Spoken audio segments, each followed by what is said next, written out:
तो दोस्तों आज हो गई है 5 मार्च और जो बड़ी खबरें मुख्य समाचार आ रहे हैं सामने बताते चले।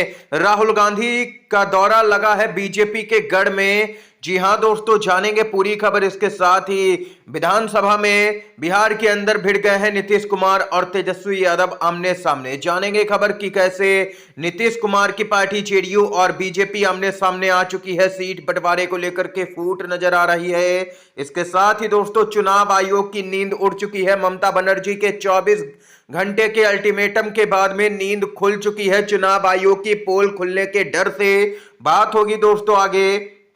खबर आ रही है सामने निकल के कि कैसे यहां पर मोदी सरकार के खिलाफ में सीएम ने ही प्रस्ताव पारित कर दिया है। एक एक करके चलेंगे, सभी बड़ी खबरों को आप तक पहुंचाएंगे। दोस्तों लगातार बने रहिएगा। खबरों की तरफ बढ़ते हैं दोस्तों। उससे पहले अगर आप लोग भी यही मानते हैं कि देश के अंदर निष्पक्ष चुनाव बैलेट पेपर के जरिए से होते हैं तो अब इस वीडियो को लाइक कीजिएगा, चैनल को सब्सक्राइब करके कमेंट बॉक्स में #वी सपोर्ट बैलेट पेपर जरूर ही कमेंट कीजिएगा। जो पहली और सबसे बड़ी खबर आ रही है बताते चलें। कांग्रेस का मिशन गुजरात। 7 से 8 मार्च को अहमदाबाद में होंगे राहुल गांधी। 2027 के लिए बड़ी रणनीति तैयार। कांग्रेस के नेता राहुल गांधी गुजरात में आगामी विधानसभा चुनाव की तैयारियों को मजबूत करने के लिए 7 और 8 मार्च को अहमदाबाद का दौरा करेंगे। इस दौरान वे पार्टी के वरिष्ठ नेताओं, पदाधिकारियों और जिला अध्यक्षों के साथ में बैठक भी करेंगे। इसके साथ ही प्रदेश भर के कार्यकर्ताओं को संबोधित करेंगे नेता विपक्ष राहुल गांधी। जानकारी के अनुसार आप लोगों को बताते चले, यहां पर 8 और 9 अप्रैल को अहमदाबाद में कांग्रेस का राष्ट्रीय अधिवेशन आयोजित किया जाएगा। इससे पहले राहुल गांधी का दौरा यह संकेत देता है कि कांग्रेस गुजरात विधानसभा चुनाव 2027 को लेकर के पूरी तरह से गंभीर है। कांग्रेस बीते 3 दशकों से सत्ता से बाहर है और इस बार रणनीति में बदलाव की संभावना है। बीजेपी को सत्ता से उखाड़ फेंकना चाहती है कांग्रेस, ये यहां पर खबर आई है दोस्तों। इसके साथ ही जो अगली अपडेट आ रही है बताते चले, नीतीश कुमार की मुश्किलें बढ़ना शुरू हो चुकी हैं भाजपा की तरफ से। बिहार में पहली बार बड़े भाई की भूमिका में होगी भाजपा। जेडीयू को 100 से कम सीटों पर करना होगा संतोष। जो एकनाथ शिंदे के साथ में किया वही अब यहां पर होने ऐसा लग रहा है नीतीश कुमार के साथ में भी बीजेपी की तरफ से। दोस्तों बताते चलें, बिहार विधानसभा के चुनाव में नीतीश कुमार एनडीए की ओर से भले ही सीएम पद के घोषित उम्मीदवार होंगे चुनाव से पहले, लेकिन गठबंधन में धमक भाजपा की दिखेगी। सीट बंटवारे से लेकर के चुनावी रणनीति तय करने तक सभी मामलों की कमान भाजपा के हाथों में होगी। भाजपा इस बार न सिर्फ जेडीयू से अधिक सीटों पर चुनाव लड़ेगी बल्कि चुनावी रणनीति की कमान भी अपने पास में रखेगी।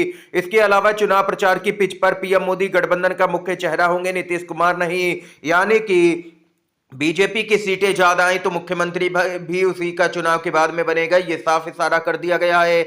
लेकिन वहीं दूसरी तरफ बिहार में नीतीश कुमार की जेडीयू 122 सीटों की डिमांड के से नीचे आने के लिए तैयार नहीं है। उसका साफ तौर पर कहना है कि 122 सीटों से कम पर किसी कीमत पर चुनाव नहीं लड़ेंगे। यानी कि जेडीयू बीजेपी आमने सामने आ चुके हैं दोस्तों सीट बंटवारे को लेकर के।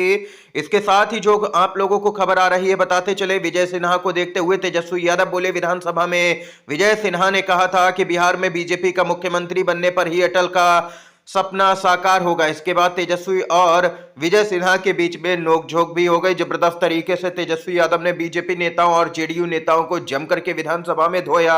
विपक्ष के वॉकआउट पर बोले सीएम नीतीश कुमार, हम बात कर रहे हैं तो भाग गए सब। इन लोगों को विधानसभा चुनाव में एक सीट भी नहीं आएगी। हम लोग अब ऐसे ही साथ रहेंगे, अब इधर उधर जाने वाले नहीं है। ये नीतीश कुमार की तरफ से भी विधानसभा में दोस्तों बयान आया है सामने निकल के। इसके साथ ही जो अगली अपडेट है दोस्तों उसकी तरफ बढ़ते हैं। चुनाव आयोग को है बेनकाब होने का पूरा डर।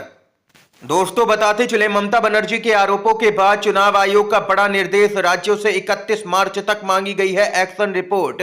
जी हां दोस्तों, पोल खुलने का डर था। ममता बनर्जी की पार्टी टीएमसी ने 24 घंटे का अल्टीमेटम जारी किया था कि 24 घंटे में अगर चुनाव आयोग ने अपनी गलती नहीं स्वीकार की तो यहां पर उसकी पोल दुनिया के सामने खोल दी जाएगी, देश भर में उसकी फजीयत होगी। मतदाता पहचान पत्र क्रमांक के दोहराव से संबंधित आरोपों के बीच निर्वाचन आयोग ने राज्यों में अपनी चुनावी मशीनरी को निर्देश दिया है कि वे राजनीतिक दलों के साथ में नियमित बैठक करें और प्रक्रिया के अनुसार मुद्दों को हल करें। इतना ही नहीं, किसी के भी दबाव में काम न करने का भी निर्देश जारी किया गया है। यह निर्देश राज्य चुनाव अधिकारियों के एक सम्मेलन में ऐसा समय दिया गया है जब तृणमूल कांग्रेस ने यह आरोप लगाया कि विभिन्न राज्यों राज्यों में बड़ी संख्या में मतदाताओं के पास समान मतदाता पहचान पत्र क्रमांक संख्या है।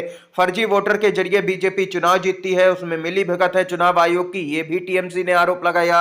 उसके बाद में चुनाव आयोग बैकफुट पर। खबर आ रही है दोस्तों महाराष्ट्र से, जहां पर इस्तीफा काफी नहीं, महाराष्ट्र सरकार हो बर्खास्त, आदित्य ठाकरे की बड़ी मांग। जी हां दोस्तों, यूबीटी के नेता आदित्य ठाकरे ने कहा है कि धनंजय मुंडे का महाराष्ट्र के मंत्री पद से इस्तीफा देना पर्याप्त नहीं है और मुख्यमंत्री देवेंद्र फडणवीस के नेतृत्व वाली सरकार को ही बर्खास्त कर देना चाहिए। राज्य में कानून व्यवस्था नाम की कोई भी चीज नहीं रही। उन्होंने दावा किया कि पिछले कुछ वर्षों में राज्य में कानून व्यवस्था बिगड़ चुकी है। दोस्तों, इससे पहले यहां पर देख सकते हैं कि महायुति में जो विधायक थे, मुंडे ने अपना मंत्री पद से इस्तीफा सौंप दिया, जिसके बाद उसे फडणवीस ने स्वीकार कर लिया। दोस्तों, इतना ही नहीं, आप लोगों को बताते चलें, यह घटनाक्रम मुंडे के करीबी सहयोगी वाल्मीकि कराड़ को इस साल जनवरी में बीड जिले के सरपंच संतोष देशमुख की हत्या के मामले से जुड़े 2 करोड़ रुपए के जबरन वसूली मामले में न्यायिक हिरासत में भेजे जाने के बाद में हुआ है। और मीडिया कर्मियों को संबोधित करते हुए आदित्य ठाकरे ने कहा कि सिर्फ इस्तीफा काफी नहीं है, सरकार को ही बर्खास्त किया जाना चाहिए। ये यहां पर दोस्तों काफी बड़ी मांग कर दी है आदित्य ठाकरे ने। इसके साथ ही एक और बड़ी खबर की तरफ दोस्तों बढ़ते हैं। सुप्रीम कोर्ट की तरफ से दोस्तों अपडेट आ रही है, कितने दोषी नेताओं को राहत दी गई। सुप्रीम कोर्ट ने चुनाव आयोग से मांगी है जानकारी, 2 हफ्ते की दी है मोहलत, अब नहीं मिलेगा टाइम। सुप्रीम कोर्ट ने भारत के चुनाव आयोग से उन मामलों की जानकारी मांगी जिनमें उसने आपराधिक मामलों में दोषी ठहराए जाने के बाद राजनीतिक नेताओं की मतदाता सूची से अयोग्यता की पीरियड को या तो कम कर दिया है या हटा दिया है। जस्टिस दीपांकर दत्ता और जस्टिस मनमोहन की पीठ ने चुनाव आयोग से 2 हफ्ते के भीतर ऐसे मामलों का ब्यौरा देने को कहा है जिनमें उसने यहां पर जनप्रतिनिधित्व अधिनियम 1951 की धारा 11 के तहत अपनी ताकत का प्रयोग किया है।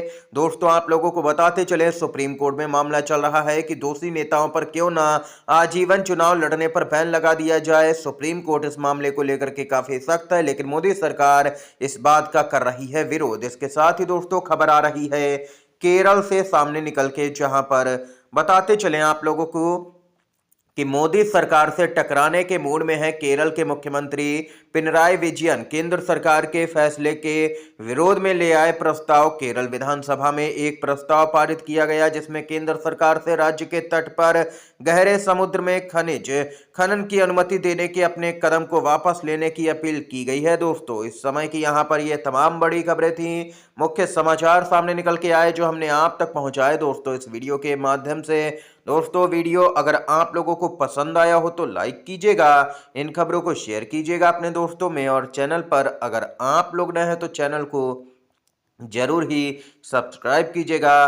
वीडियो देखने के लिए दोस्तों आप सभी का बहुत बहुत धन्यवाद। जय हिंद, जय भारत।